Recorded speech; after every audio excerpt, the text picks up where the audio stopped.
This is why we can't have junior staff meeting clients, Vincent interrupted, cutting through my presentation. His voice echoed across the sleek conference room, making me freeze mid-sentence.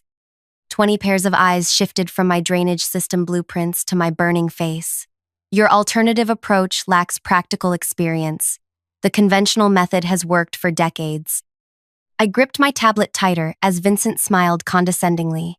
He'd been director for exactly 6 months and seemed determined to squash every innovative idea from anyone below senior level. The client, an older woman from city planning, adjusted her glasses. Actually, I'd like to hear more from. She squinted at my badge, then her eyes widened. Are you related to Edmund Reed, the engineer who revolutionized flood prevention during the coastal disaster? Vincent's smirk vanished as he glanced between us. Yes, I replied quietly. He's my father. Before I continue this story, know that revenge doesn't always come with dramatic confrontations. Sometimes, it's the quiet dismantling of someone's power that brings the most satisfaction. If you've ever been underestimated or pushed aside, you'll understand why I couldn't let this go. Stay with me till the end. My name is Ellery Reed. At 28, I've spent my entire life trying to escape my father's shadow. Edmund Reed isn't just an engineer. He's the engineer who developed systems that saved thousands of lives during the worst flooding disaster in our country's history. His methods revolutionized urban planning worldwide. Growing up as his daughter meant teachers expected brilliance and classmates assumed favoritism with every high grade. I graduated with honors in civil engineering, then made a decision that shocked my family. I applied to Waterstone Engineering under a simplified resume that minimized my academic achievements and made no mention of my father. I wanted to succeed based on merit, not family connections. My father never knew I applied there. One phone call from him would have secured me a senior position. Instead, I started in entry level, working twice as hard as everyone else. For 2 years, I earned modest promotions through dedication and innovation. My immediate supervisor, Terrence, recognized my talents, but everything changed when he transferred and Vincent arrived. Vincent came from a prestigious firm with slick presentations and outdated methodologies. In his first week, he rejected 3 innovative proposals from junior staff, including my water conservation model that could have saved our municipal clients millions annually. His mantra became, "We follow proven protocols. Innovation comes with seniority." The morning of that fateful client meeting, I'd spent hours preparing my alternative drainage approach. The city's aging infrastructure couldn't handle another rainy season without improvements, and the conventional method would mean 3 months of disruptive construction. My solution cut that time in half while improving water dispersal by 30%. Vincent hadn't even looked at my proposal before the meeting began. After the client recognized my name, the atmosphere shifted instantly. Vincent stammered, "Ms. Reed has been a valuable team member, although still developing her expertise. Perhaps we should discuss both approaches." Gwendolyn Archer, the city planning representative, removed her glasses. "I'd very much like to hear Ms. Reed's full proposal. Edmund's daughter working on our project seems quite fortunate." The rest of the meeting transformed. Vincent nodded enthusiastically at my every point, claiming he'd always appreciated my fresh perspective. The same ideas he'd dismissed minutes earlier were suddenly innovative considerations worth exploring. I felt hollow despite winning the room. This wasn't recognition of my work. It was the power of my father's name. Walking back to my desk afterward, my colleague Priya caught up with me. "That was something else," she whispered. "Vincent looked like he swallowed a toad when he realized who your dad is." Priya Nair had joined the firm 3 months before me. Brilliant and understated, she'd developed a revolutionary water filtration system that Vincent had rejected last month without even testing the prototype. We'd become allies in the struggle against his outdated thinking. "I hate that it happened this way," I admitted. 2 years of keeping my background quiet gone in a second. "Maybe it's for the best," Priya suggested. "Now he can't keep dismissing you." "But he'll keep dismissing everyone else," I said, "including you." She shrugged. "I'm used to it.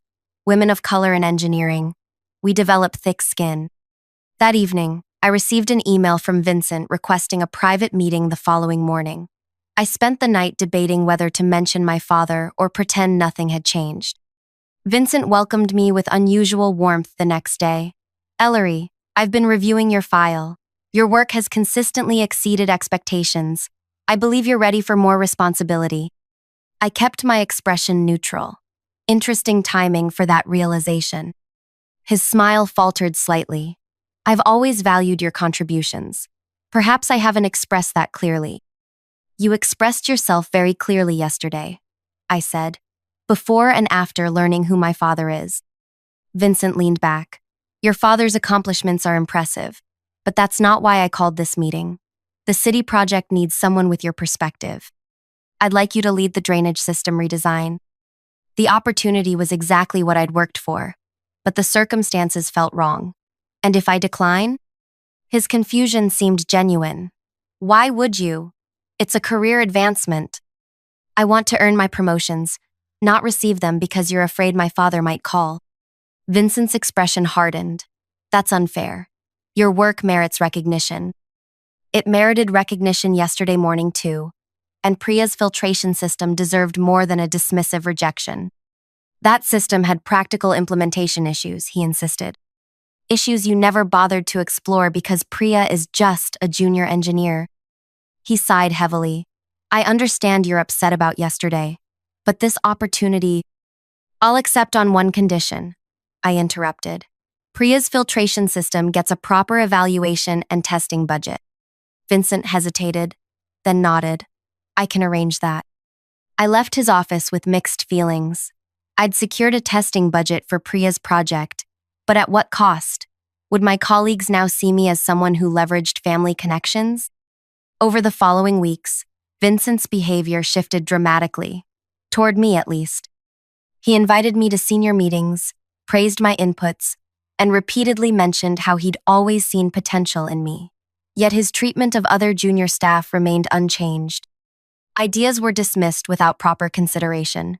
Innovation remained the domain of senior engineers. Priya's filtration system received its promised evaluation, but with minimal resources and restrictive parameters. When it inevitably underperformed under those constraints, Vincent smiled sympathetically. See, this is why experience matters. Good concept, impractical execution. I watched Priya's shoulders slump as months of work was dismissed. That night, I called my father for the first time in weeks. Dad, how did you handle people who refused to see the value in new approaches? Edmund Reed's laugh rumbled through the phone. You found one of those, did you? Engineering is full of them. People who mistake familiarity for reliability. This director at work, he's stifling everyone, especially the younger engineers. Ah, the old guard. They forget that every proven method was once an untested innovation. He paused. Does he know you're my daughter? I hesitated. He does now. That's part of the problem. He treats me differently, but still dismisses everyone else. Then you have leverage, my father said simply. Use it wisely. I don't want special treatment. Then don't use it for yourself. Use it for others. His words stayed with me. The next morning, the announcement appeared in our inboxes. The annual Innovation Challenge was opening for submissions.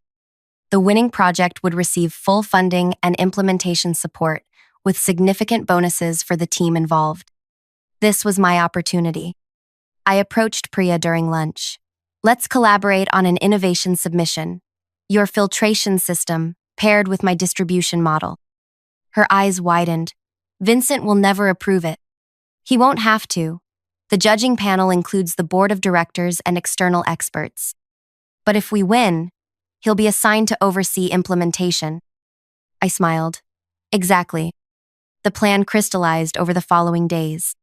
We would create a proposal so technically impressive that the judging panel couldn't ignore it, yet structured in a way that Vincent couldn't possibly understand its core mechanisms. He would be forced to either admit his ignorance or pretend knowledge he didn't possess. We worked evenings and weekends, refining Priya's filtration system and integrating it with my distribution model. The result was beautiful in its efficiency, a water management solution that would save municipalities millions while improving quality and reducing waste. The submission form asked for recommended implementation leadership. Instead of naming ourselves, I listed Senior Oversight, Vincent Hale, Technical Development, Reed, Nayar Team. Priya questioned this decision. Why give him credit? Because this isn't about credit, I explained. It's about exposing competence, or the lack of it. When the finalists were announced, our project made the cut. Vincent called me into his office immediately.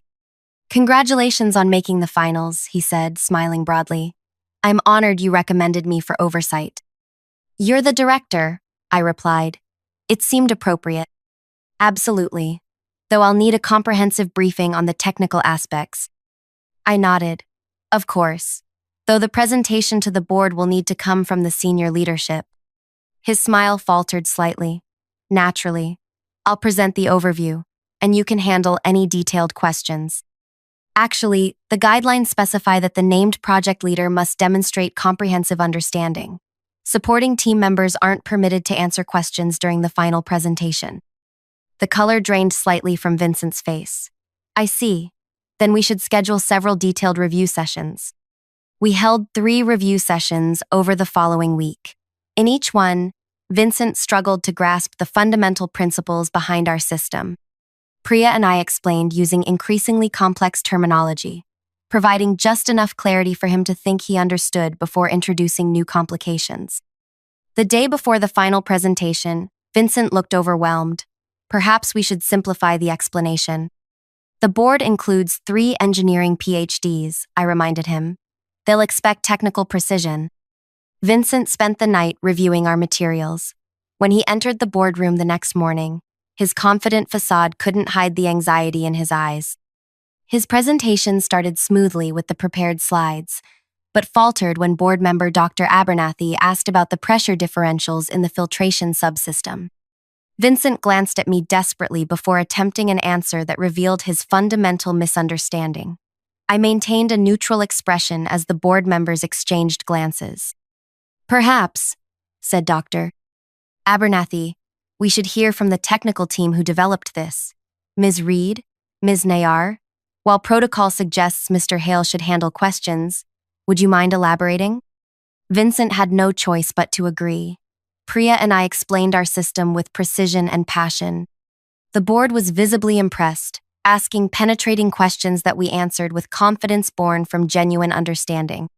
When the winner was announced the following week, our project was selected unanimously.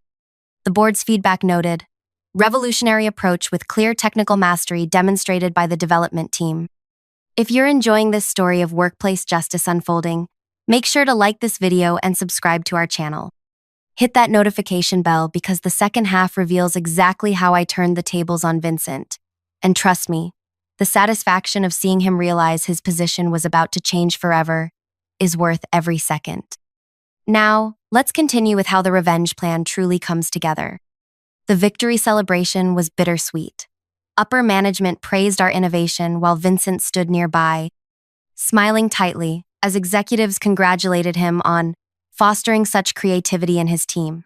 No one seemed to notice or care about his fumbled technical explanation during the presentation. The system that mattered in corporate settings was functioning as designed. Credit flowed upward. That evening, as Priya and I shared a quiet dinner to celebrate, she asked the question I'd been avoiding. So what now? We won, but Vincent still looks good to management. I twirled my fork thoughtfully. The presentation was just phase 1. Implementation is where things get interesting. The project timeline gave us 6 months to move from prototype to full deployment. Vincent scheduled our first technical review with stakeholders for the following week, clearly intending to establish himself as the project authority from the start. The morning of the review, he called me into his office. I've prepared the presentation slides, he said, turning his monitor to show me. I've simplified the technical aspects to make them more accessible. I reviewed his slides, noting how he'd reduced our complex filtration mechanisms to basic diagrams that missed crucial elements. These simplifications create inaccuracies, I pointed out. The stakeholders need to understand the actual process. Too much technical detail will confuse them, Vincent insisted. 3 of the 5 stakeholders have engineering backgrounds, I countered. They'll notice the inconsistencies immediately. Vincent frowned. Fine. Add whatever technical slides you think necessary, but keep them for the appendix. We'll only refer to them if questions arise. I nodded and returned to my desk, where Priya waited expectantly. He's setting himself up perfectly, I whispered, updating the presentation with properly detailed technical slides, not in the appendix, but in a separate file. When the stakeholders arrived, Vincent began confidently with his oversimplified presentation. Barely 5 minutes in, the municipal chief engineer raised her hand. This overview seems to omit the pressure differential mechanics that made your proposal superior to conventional systems. Could you elaborate on that? Vincent paused, clearly searching for words. Of course, the differential pressure creates efficiency through advanced flow dynamics. The stakeholders exchanged glances. Perhaps a more detailed explanation? Pressed the engineer. Vincent looked at me desperately. I opened my laptop and displayed the technical slides I'd prepared. If I may, I've prepared some additional materials that might address your question. For the next 40 minutes, I explained the system's core innovations while Vincent stood awkwardly to the side, occasionally interjecting with generic phrases like exactly as we envisioned, or precisely the advantage we identified. By meeting's end, it was clear to everyone who truly understood the project. As we gathered our materials, the municipal engineer approached me directly. Miss Reed, I'd appreciate it if you could be my direct contact for technical matters going forward. Vincent overheard and quickly inserted himself. All communication should flow through proper channels. As project director, of course, the engineer interrupted smoothly.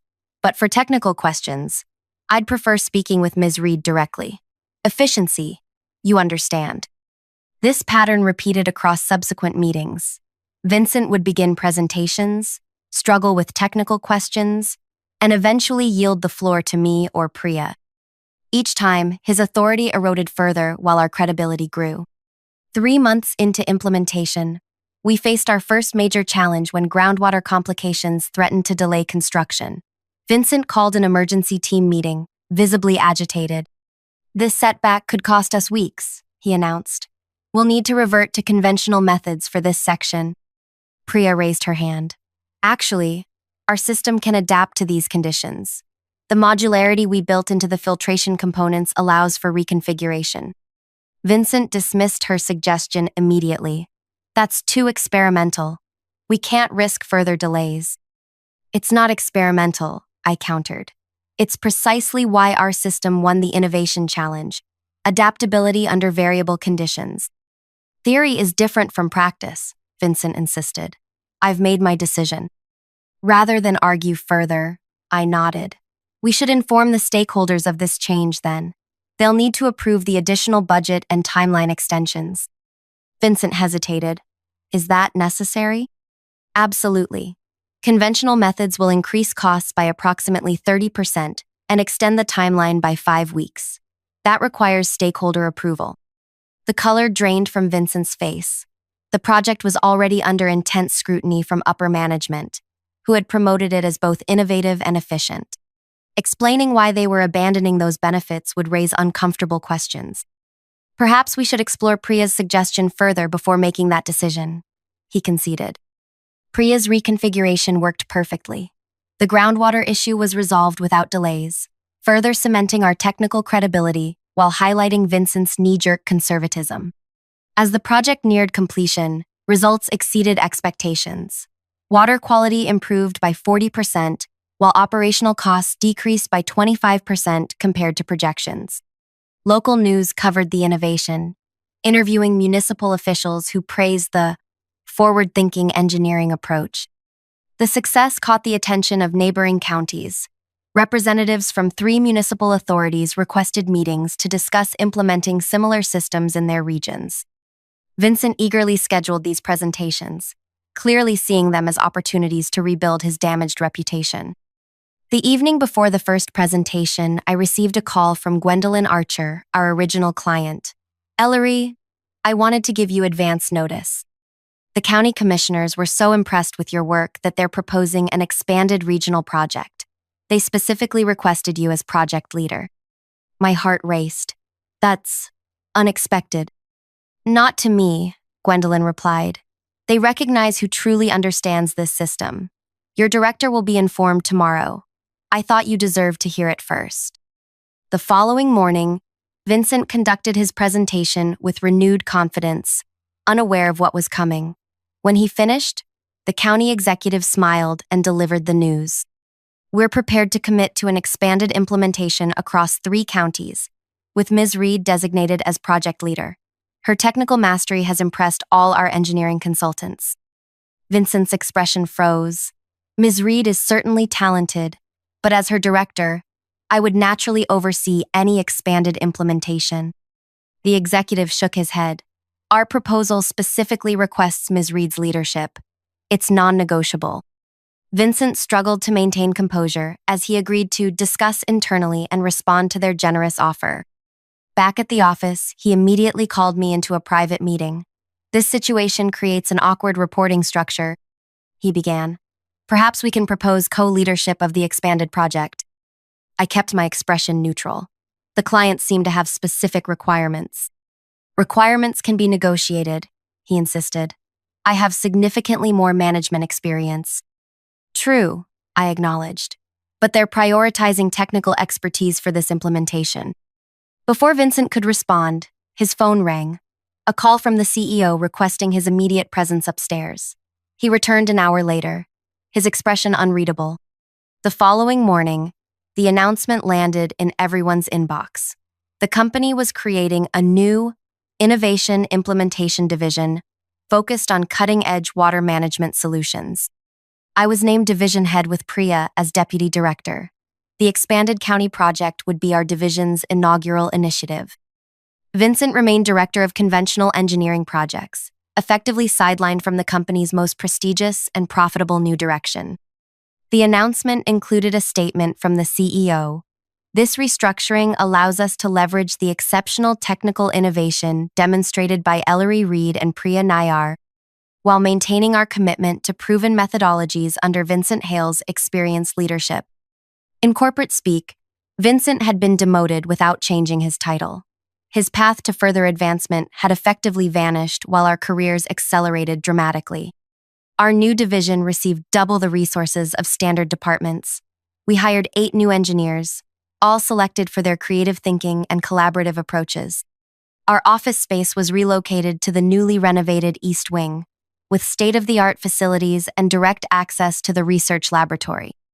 3 months into our division's existence, I received an unexpected email from Vincent requesting a meeting. He arrived at my office looking noticeably different, the designer suits replaced by more modest attire, his confident stride now measured and cautious. Thank you for seeing me, he began, taking the visitor's chair across from my desk, the same desk where he had once sat while I stood before him as a junior engineer. Of course, how can I help? Vincent cleared his throat. I've been following your division's progress. The innovations you're implementing are impressive. I've been considering my own career trajectory and feel I could contribute more effectively in a forward-looking environment. I raised an eyebrow, waiting. I'd like to request a transfer to your division, he finally said. I believe my experience could complement your technical expertise. The moment crystallized everything I'd worked toward. Vincent Hale, who had dismissed and belittled junior staff for months, was now requesting to work under my supervision. The man who had deemed me unqualified to speak in client meetings now needed my approval for his career advancement. Interesting, I said, echoing his own dismissive tone from countless meetings. What specific contributions do you envision making? Vincent shifted uncomfortably. My project management experience could help streamline implementation processes. We've actually developed new implementation protocols that have reduced deployment time by 40% compared to conventional methods, I replied, but I appreciate your interest. Hope and desperation mingled in his expression. We both knew his current position had become a career dead end. The company's focus had shifted toward innovation, leaving his department with decreasing resources and visibility. I could have rejected his request. Part of me wanted him to experience the same dismissal he had so casually inflicted on others. But revenge wasn't my goal. Transformation was. I'll consider your request, I said finally. But I should be transparent. Our division operates differently. Ideas are evaluated on merit, not seniority.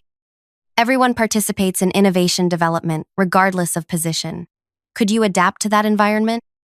Absolutely, Vincent replied too quickly. I've always valued fresh perspectives. I nodded, not bothering to challenge his revisionist history. I'll discuss this with my team and let you know our decision. That evening, I met with Priya to discuss Vincent's request. You're not seriously considering it? She asked incredulously. I am, but not for the reasons he thinks. I explained. Having him work under our system, seeing daily how successful collaborative innovation can be, that's a more effective lesson than rejection. Priya considered this. And where exactly would he fit? I smiled. I think the water filtration optimization team could use another member, under your direct supervision. Priya's eyes widened as she understood. You want him to report to me? The same person whose filtration system he dismissed without testing? Exactly. But only if you're comfortable with it. A slow smile spread across her face. I think I could manage that assignment. 1 week later, Vincent received notification of his accepted transfer. As a senior project coordinator reporting directly to Deputy Director Priya Nayar, focusing on filtration system optimization. His first day in our division, I watched him navigate our collaborative workspace. Gone was his private office with its closed door and hierarchical trappings. Here, even I worked at a desk in the open floor plan, separated from others only by glass partitions that maintained visibility and accessibility. During his orientation, Vincent learned our division's operating principles. Ideas were submitted anonymously for initial evaluation to prevent bias. Feedback was constructive and specific. Implementation teams included members from all experience levels, and most importantly, credit was shared accurately among contributors. Over the following weeks, I observed his gradual transformation. Initially, he attempted to dominate discussions with appeals to experience rather than evidence. When this approach failed to gain traction, he began listening more and speaking less. Priya's leadership style, supportive but uncompromising on technical rigor, left him no choice but to adapt. 3 months into his new role, Vincent contributed his first valuable insight to a distribution challenge. The team incorporated his suggestion, with proper attribution. At the subsequent division meeting, Priya highlighted his contribution alongside others. The genuine recognition for actual merit seemed to affect him deeply. One evening, as most staff had departed, I noticed Vincent working late, helping a newly hired engineer troubleshoot a simulation problem. Their heads bent together over the computer, hierarchy forgotten in the collaborative process. When they solved the issue, their shared excitement was visible even from across the room. As Vincent gathered his things to leave, he noticed me watching and approached my desk. I need to say something, he began awkwardly. I understand now what you were trying to tell me all those months ago. About evaluating ideas on merit, not seniority. About the value in junior perspectives. He paused. I was wrong, and I'm sorry. I nodded, accepting his apology without diminishing its importance by dismissing it. This division runs the way engineering should, he continued. Everyone contributing based on what they know, not where they sit in the hierarchy. That was always the goal, I replied. Good engineering isn't about protecting territory. It's about finding the best solutions, regardless of where they originate. Vincent nodded thoughtfully. I wish I'd understood that sooner. As he turned to leave, I called after him. Your distribution modification for the Eastern County. It was genuinely innovative. You should develop it further. The surprise and gratification in his expression confirmed what I'd suspected. Beneath his defensive posturing had been someone who actually wanted to contribute meaningfully, but had forgotten how. My revenge, if you could call it that, wasn't about destroying Vincent's career or publicly humiliating him. It was about creating a system where true merit was recognized, where innovation flourished regardless of rank, and where he had to confront daily the success of an approach he had once dismissed. Vincent now worked diligently under Priya's direction, watching as engineers he once considered too junior to contribute implemented innovations he had rejected. His daily reality became learning from those he had previously belittled, rebuilding his career according to standards that valued substance over status. The greatest satisfaction wasn't in watching him fall, but in creating something better in the process, an engineering division that functioned as it should, where good ideas rose on their merits, and everyone had the opportunity to contribute meaningfully. That, I think, would make my father proud. Have you ever been in a situation where someone underestimated you, only to later realize their mistake? Or perhaps you found your own quiet way to prove your worth without making a scene? I'd love to hear your stories in the comments below.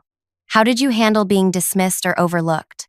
Did you confront the situation directly, or find more subtle ways to demonstrate your value? If this story resonated with you, please hit that like button and subscribe to our channel for more narratives about workplace dynamics, professional growth, and the satisfaction of earning recognition through genuine merit rather than connections. Share this video with someone who might need to hear that sometimes the best revenge isn't loud confrontation. It's building something better and watching others adapt to your standards instead of compromising yours. Remember, true power isn't about titles or positions. It's about creating systems where everyone can contribute their best work. Thanks for listening to my story, and I'll see you in the next video.